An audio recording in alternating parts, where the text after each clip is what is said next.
Bismillah, alhamdulillah, wassalatu wassalamu ala rasulillah, amma ba'du. Para akhwat salafiyat rahimakunallah. Ya, sampai kepada saya pertanyaan tentang Ustadz Adi Hidayat. Ya, para ustadz salafi, ustadz sunnah telah mempelajari orang-orang yang muncul dan dinisbatkan sebagai penceramah atau dai, ya, Adi Hidayat dan yang lainnya, di antaranya ustadz-ustadz kita yang membahasnya di grup ustadz, ya, Ustadz Badrul Salam, Ustadz Zainal Abidin, saya sendiri, kemudian Ustadz Ahmad Zainuddin, ya, dan para ustadz-ustadz yang lain yang punya grup, termasuk Ustadz Abu Haidar, ya, dan yang lainnya, hafizahumullah. Dan orang ini dinyatakan manhajnya bermasalah, ya, bukan dilihat dari kemampuan dia, katanya menghafal Al-Quran dengan ayatnya, atau menghafal hadis dengan nomor-nomornya. Kalau cuma sekedar itu gampang dilakukan, karena sekarang di komputer semua ada. Cuma saya yang perlu sampaikan, Syekh bin Baz rahimahullah ta'ala, ya, ulama besar, Syekh Al-Albani rahimahullah ta'ala, Syekh Abdul Muhsin Al-Abbad, Syekh Ibnu Utsaimin, ketika menyebutkan Al-Quran tidak pernah menyebutkan nomor ayat, karena mereka hafal semua Al-Quran. Orang yang hafal Al-Quran tidak pernah sebutkan nomor ayat, karena mereka mengetahui, para penuntut ilmu gampang mencari hal tersebut, apalagi sekarang ada indeks. Hadis-hadis kalau masalah nomor, kalau kita menulis, kita akan sebutkan, karena ceramah sama dengan berbeda dengan tulisan. Kalau kita menulis, kita akan sebutkan nomor karena kita merujuk. Adapun kalau kalau hadis dihafal, itu rata-rata para ulama tidak menyebutkan nomor karena mereka sudah tahu ini ada dalam Sahih Bukhari, ini dalam Sahih Muslim. Nah, untuk mengetahui seorang itu hafal atau tidaknya dilihat dari cara waktu ditanya. Kalau dia mengisi pengajian, dia akan mempersiapkan diri, gampang menghafal seperti itu. Apalagi cuma untuk sekedar daya tarik. Yang jelas, masalah menghafal nomor ayat atau menghafal nomor hadis itu para ulama tidak pernah melakukannya. Apakah orang ini lebih hebat daripada Syekh bin Baz? Ya, lihat tulisan ceramah-ceramah Syekh Utsaimin, ya, Syekh Abdul Muhsin Al-Abbad, Syekh Ibrahim Ar-Ruhaili yang sering mengunjungi kita, Syekh Ali Hasan, Syekh Sulaiman yang dikatakan sebagai ahli fikihnya di Madinah. Lebih hebat dari mereka-mereka ini. Mereka tidak pernah menyebutkan nomor ayat ketika menyampaikan ceramah. Lagi pula yang begini bukan yang hal yang istimewa, biasa.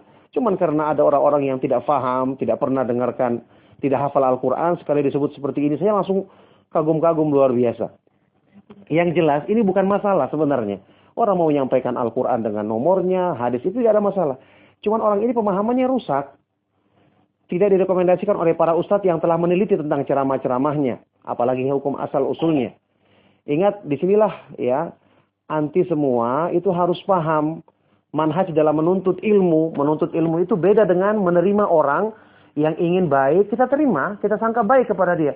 Tapi untuk menjadi pengajar dan sumber ceramah, itu bukan dinilai dari sekedar, oh saya tahu dia hafal Al-Quran begini.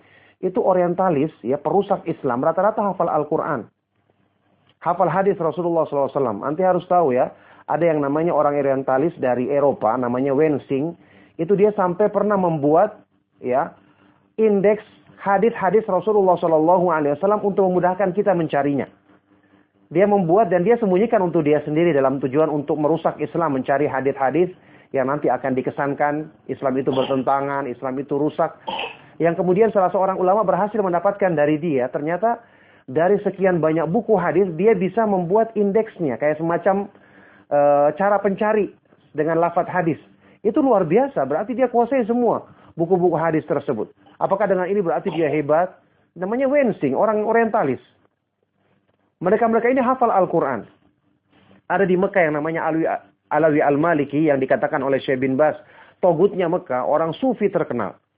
Suka mengajak manusia menyembah dirinya. Ya, bersembunyi di Mekah sana karena ada sebagian orang-orang yang petinggi kerajaan yang mungkin di keluarganya melindungi dia. Ini kalau menulis hadis, keluarkan dengan tahrijnya semua. Dia tahu sumber-sumbernya, dia sebutkan nomor-nomornya, luar biasa. Apakah ini kita katakan dia sebagai orang yang baik, padahal dikatakan oleh Syekh bin Baz sebagai togutnya Mekah? Jadi adalah kebodohan kalau kita menilai, ya, seseorang yang hanya kita dengar dari ceramahnya, kita dengar dari ininya. Emangnya Anda dengar semua ceramahnya? Ya. Kemudian, apakah Anda itu tahu bahwasanya dia itu punya pemikiran yang disampaikan lewat ceramahnya atau menggiring opini kepada pemahaman tertentu? Apakah Anda paham ini? Anda tidak paham. Para ustadz telah meneliti Dan para ustadz yang ada di Multaqo Duat, yang saya katakan tadi nama-nama mereka telah meneliti dan telah menyimpulkan bahwa ustadz ini bermasalah. Anda saat ini bukan posisinya memberikan bimbingan kepada orang, ya, tapi mendengarkan dari penjelasan para ustadz tentang siapa yang bermasalah, siapa yang pantas diambil ilmu darinya, ya. Inilah metode Ahlus Sunnah wal Jamaah yang juga pernah saya kirimkan artikel berdasarkan pernyataan Muhammad ibnu Sirin, inna hadzal ilma dinun fanzuru amman ta'khuduna dinakum. Sesungguhnya ilmu agama ini, ilmu agama yang kamu pelajari adalah agamamu, maka lihatlah dari siapa kamu mengambil agamamu. Saya sudah pernah sebutkan juga, Imam Malik menyebutkan bahkan ratusan orang-orang soleh yang tinggal di dekat Madinah yang selalu beribadah di Masjid Nabawi, tidak ada seorang pun yang diambil ilmu dari mereka karena mereka bukan ahli hadis. Ini saya nukilkan semua dalam tulisan yang mungkin pernah juga di-share di grup ini, ya. Lihatlah dari siapa kau mengambil ilmu agamamu, juga ada ceramah saya tentang masalah itu. Supaya kita mengetahui beda antara kita mengajak orang berteman, sama-sama saling menasihati, kita bersangka baik sama dia. Tapi menjadikan orang guru, ini punya level tersendiri.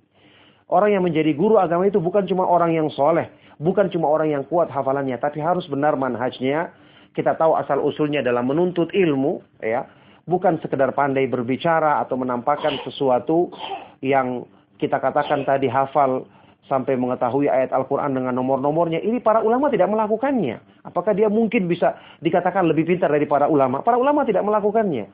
Standar yang dikatakan ilmiah itu adalah kalau dia sebutkan Al-Quran, ya, sebutkan lafadznya, benar pelafatannya. Kemudian dia menukil tafsir dari para ulama Ahlus Sunnah wal Jamaah, benar penukilannya.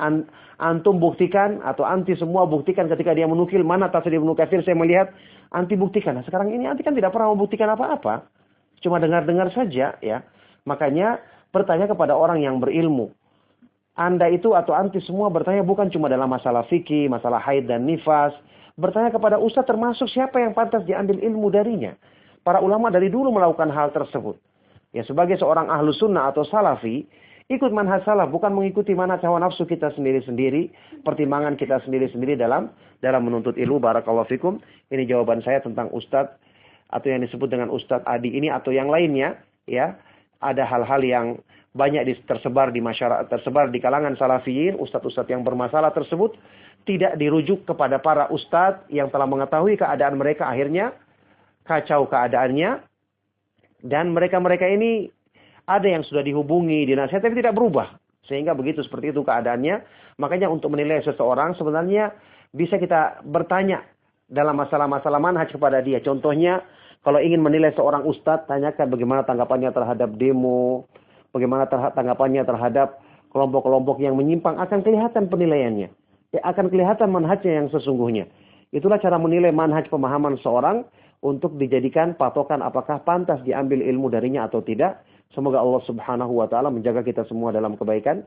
Demikianlah, sallallahu wasallam wa barak ala nabiyina Muhammad wa ala alihi wa sahbihi ajma'in. Walhamdulillahirabbil alamin.